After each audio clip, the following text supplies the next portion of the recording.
This is an incident that happened 5 years ago when I was 9 years old. In my home country, my family used to love snacking on chips all the time. Luckily, we had a small shop in front of our house.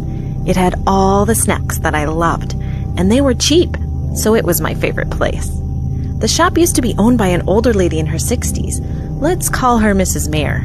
Mrs. Mayer had one daughter and a very small house. I loved her so much because she gave me a free lollipop after every purchase I made. The last time I saw her was when we visited our home country during our summer vacations before the pandemic hit. For 2 to 3 years, I haven't visited my home country because of the pandemic. But last year, my cousins came to visit us all the way from my home country. I'd asked my cousin multiple times about Mrs. Mayer, but she wouldn't tell me anything. I annoyed her so much that at last she said, "Okay, if you're so curious about her, let me tell you what happened while you were away." My cousin then went on to tell me this story. In the last month that she was normal, Mrs. Mayer was dealing with a brain injury, and as a result, she became paralyzed and had to shut down the business. But after around a year, on a normal day, they heard a knock on the door, so of course my aunt went to open the door. When she opened the door, she was in shock, and her voice stuttered, "Mrs. Mayer?" It was Mrs. Mayer, wearing a traditional Indian dress and holding a very rusty old brown bag. My aunt's voice stuttered again. How can I help you?" My aunt also offered to hold her bag for her multiple times, but she refused every time and got aggressive to the point that my aunt got scared.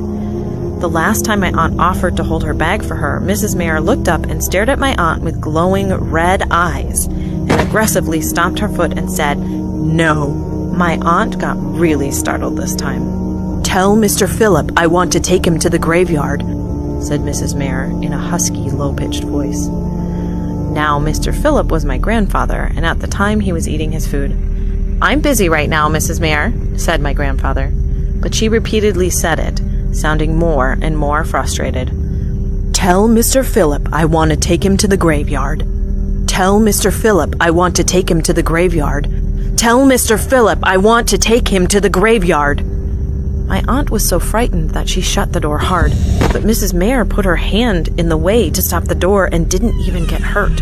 She slowly pushed the door back open, looked my aunt dead in the eye, and violently screamed, "Tell Mr. Philip I want to take him to the graveyard."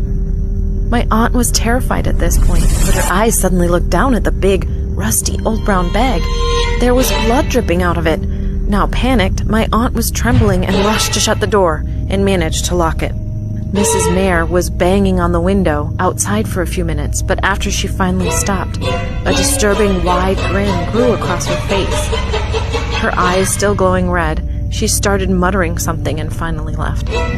After that day, Mrs. Mayer was never seen again. Even now, I still wonder what would have happened if my grandfather had gone with her to the graveyard.